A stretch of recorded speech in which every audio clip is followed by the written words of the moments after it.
Well, good evening, everybody. Hope you're having a good middle of the week. We're up to Wednesday here, and you can see not a whole lot going on in this part of Texas, but clear skies and 73 degrees. We're running about maybe 15 to 20 degrees above normal here. Let's check that out. Let's see. Southeasterly flow. So we're bringing in a little bit of recycled polar air into this part of Texas. Let me get this map centered for you real quick. There we go. And you can see not much moisture coming up from the Gulf. If we look at the isotherms, we're looking at maybe 60 there near Corpus Christi and Victoria, and 50s up in East Texas, and up north of that, 47 in DFW. This is going to be important later on in the week because we need moisture to get storms going, and we just don't have very much of that. It's been kind of scoured out. Elsewhere, though, we do have changes on the way, and you can see that out here in Nevada. See those northwesterly winds? That's the next frontal system coming towards the plains. And we're looking at the leading edge of that, running something like that. This is just in the past hour. You can see winds gusting there in, I guess that would be China Lake, gusting to 27. And let's take a look at that on the thermal analysis, and that's going to be the 1,000 through 500 millibar thickness chart. Okay, let me make sure that's centered. All right, so we're going to kind of work through this like a forecaster might do. And we're going to put the fronts along the leading edge of that thickness gradient. You can see it's very tight coming through the mountains there. And these fronts are often not very easy to find when they're coming across the mountains. You look at the surface chart, and you can, you know, in this case, it's very obvious where the front is, but probably in about 70 or 80% of the cases, you will lose the frontal definition, and you'll find the wind field showing something different from your temperatures, for example. So these thickness charts really come in handy. So you can use that as a first guess to place your fronts. And that's kind of what we're looking at right there, and maybe a lee side trough in Texas right there. And here comes the cold air from the Pacific Northwest, coming out of British Columbia and the Eastern Pacific in through there. And speaking of the Pacific, let's take a look out there, because there is weather going on, and I want to thank Ron for pointing this out. That's quite a system we got there, very well wound up, with a very pronounced dry slot in here. You can see that right there. And then there's this area of unstable convective air here. So this is kind of like cold, showery weather. And in the center, you can see that spiral of low pressure. You can almost go down to the individual cloud to see where the center is. So that's the center of that storm. And in terms of the synoptic picture, where would we expect to find the fronts? Well, for that, we have to kind of look at where the jet stream is. And the general rule that you use when you're placing a jet is it's going to be between the warm air, which is off on the right side of the chart. The warm air is going to be here, and it's going to be between that and the low pressure center, about midway. And what we look for is where the closed cell convection changes over to an open cell convection. So we might be looking at something like that. And then when we get up in this area with a very deep system like that, we're going to look at the jet coming through the dry slot and then over the top like this. Okay, so this is your starting pattern for finding out where the fronts are. Let me see if I can get that zoomed in. No, that doesn't work. Okay, let me draw that jet in. And from that, we can actually place the fronts, and we're going to probably be looking at something like that. The actual warm front is probably going to run something like that, or maybe like that. And you can see north of the warm front, here's all the warm air advection, and that's what's building that ridge that you see right here. So everything kind of connects. And then north of that, we've got the occlusion, so that's going to be an occluded front going into the center of the low. So the main baroclinic region is right in here. That's where we're going to look for new development on this particular storm. And there's more systems lined up that are going to be heading our way soon. There's one out here near Kamchatka. You can see that right there. I'm going to show you on the surface chart what that looks like. You can see very same structure. There's the dry slot, and then we're looking at the jet, kind of following a pattern, maybe something like that. And on this south part right here, you can see very cold air coming from the interior, blowing out from Japan, and we get these long streets of very unstable convection. See that right there. And when we get that kind of into that kind of situation, this is kind of like lake effect snows, sort of the same thing, and you end up with very showery weather in this part of Japan right here. Talking in terms of snowfall, you can get a lot of snow showers and that kind of thing. And you can see inland in Russia, there's a lot of snow and ice there, so it's got a very cold presentation. Let's look at that very quickly on the surface chart.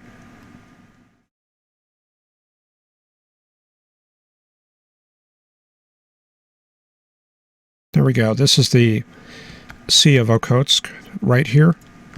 And this is Russia.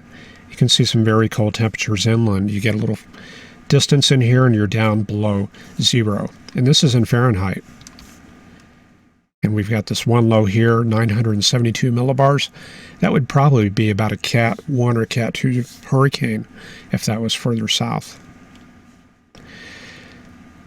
So I've probably got a little bit carried away with what's going on in the Pacific, but this is things you want to kind of look for as you're going through like an extended forecast. You're going to look in the Pacific and see what's coming your way and kind of follow the progress as they come onto the west coast. And just very quickly, I can kind of tie that in with the thickness. These are the same systems we were looking at just now. So there's that one south of Alaska. Same rules apply. You just draw the front in kind of like that. There's your warm front, there's your cold front, and then your occlusion is going to run something like that. And I'll do that very quickly for this system here. In this warm front, on this western system, you can see that kind of ties in with this cold front. This is the polar front, and it shows you how everything is linked across the Pacific. So here's the occlusion going up to that occluded low, and behind that you can see very cold air. This is the axis of cold air coming out of the interior. You can see the thicknesses are very low in this area. Okay, let's follow that all the way to the western U.S. and bring that home inland. There we go. There's the polar front in the central U.S., and that links up somewhere to the eastern U.S., and then this one here links up back in here. So now we've got this thing that kind of just rings the hemisphere. And naturally, the jet stream is going to follow that pattern, and it's going to lie over the very strong thickness gradients. So we're going to see a jet stream roughly kind of like that. So that's quite a ways south from where it was a couple weeks ago, which was way up here. And yeah, there's the jet streams right there. So you can check that out at the model analysis website right there. mag.insep.noaa.gov, and they've got a bunch of panels here you can pull up and kind of do the same thing. But let's go to Pivotal Weather for our forecast, and these are charts from our friends there at Pivotal Weather, and appreciate them letting us use this. Let's run this back and get this centered on the current weather.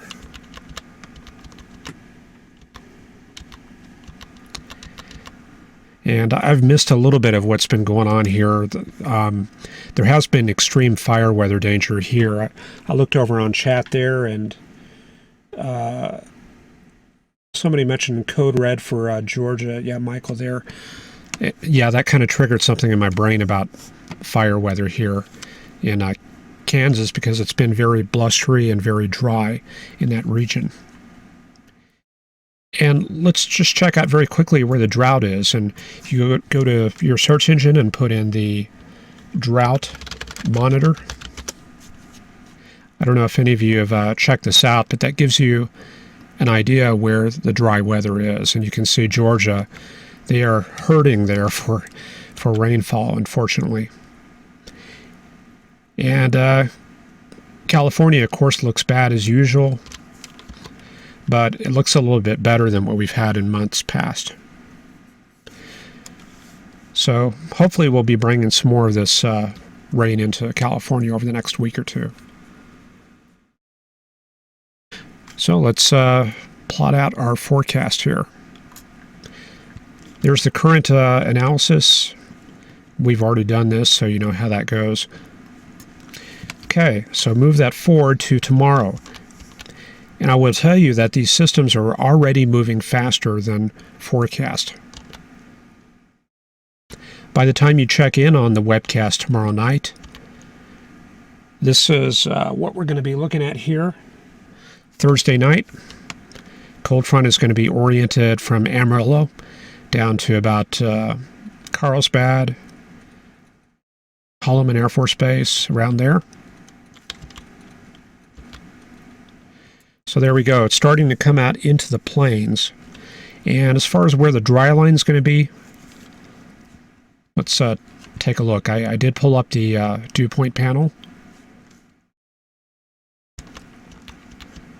Dew points are going to be critical for any severe weather development. Okay, do I have that right? 18 at 0Z? Yeah, that's Thursday night. So based on this, we're going to look for a dry line from Wichita to Wichita Falls to Abilene down to about the Big Bend. And you can see the dew points are on the weak side, 40s and lower 50s. We really need these 60s for severe weather along the dry line. So what do we do with that information? We just add it onto this chart here. So Wichita to Wichita Falls, that's our dry line overlaid on the surface chart. So this is still pretty early in terms of severe weather, and I don't think we're going to see any tomorrow because of the lack of moisture along that dry line. That's going to be a huge problem. So we run that forward to Friday morning. Front is already punching out into Missouri, into the Dallas-Fort Worth area to I-35. And Minneapolis, were there really getting it pretty good there. A little bit of freezing rain. Sleet seems to be depicted there. Is that freezing rain? Let me look at the shading. Yeah, sleet. That's code for sleet right there. So when you join for Friday night's webcast, we're going to be looking at something like this. And we know that there's been a trend for this model to go faster and faster with this system. So we might want to keep the thought in the back of our minds that we may actually see something like this for this forecast time. This is for Friday evening at 0Z. But in any case, the system is coming out to the Midwest. Let's look at those dew points. Run that forward.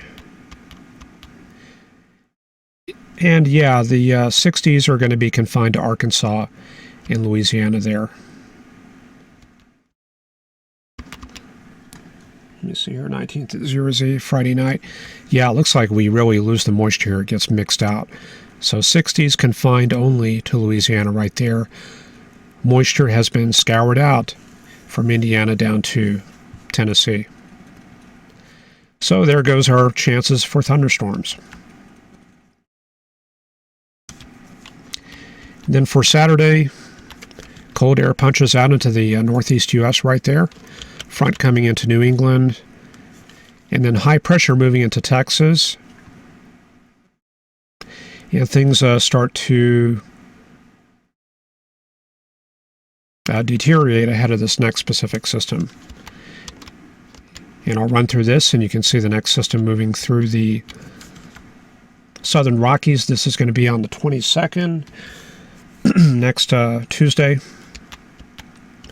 Coming out into the plains, and I think moisture is still going to be a problem. Let's see what we've got.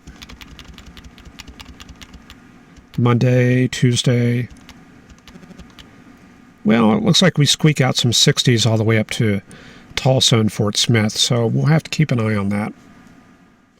But it does look like later on in the forecast cycle, none of that moisture makes it very far north. So kind of the same situation happening once again. Okay, so we get a repeat of that system. The next low pressure area moves through the Dakotas. That's going to be a lot further north.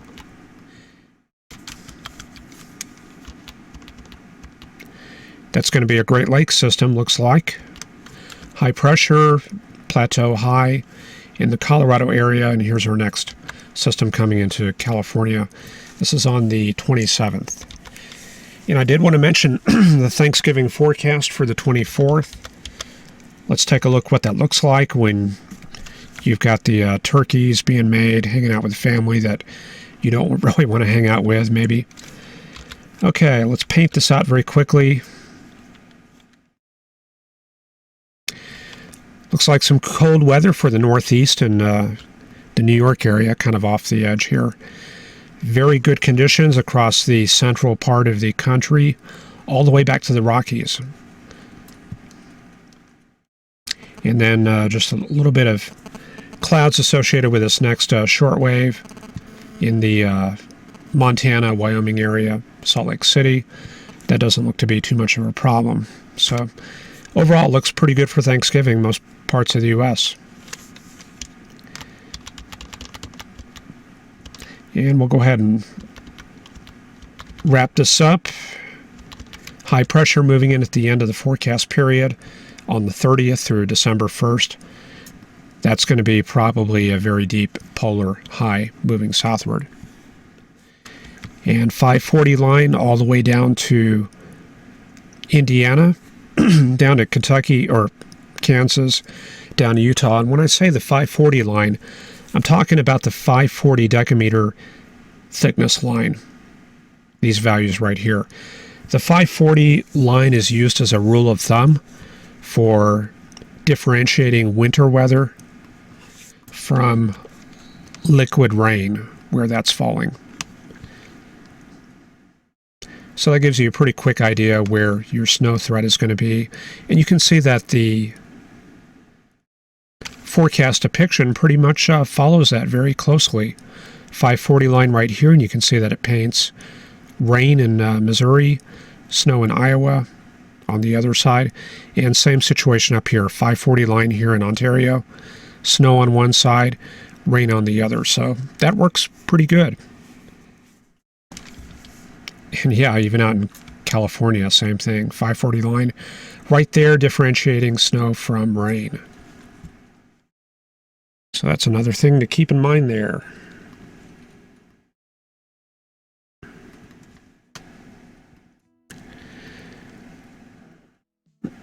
Okay, let's see here. I'm about done, so I'm going to go ahead and fade up this music, and I'll take a look at chat and say hello to everybody. God, there's a lot of chat here. Probably not going to be able to read all this till I sign off and close things down, but I appreciate you all watching.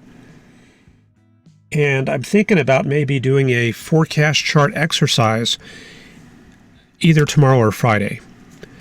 So I'll probably run a special feature here where I'm going to give you a download link for downloading a chart and analyzing that, and we'll compare and see how we did. So watch the channel for that. So anyway, I appreciate you watching, and I hope you'll tune in tomorrow, same time, 8 o'clock, and have a good evening.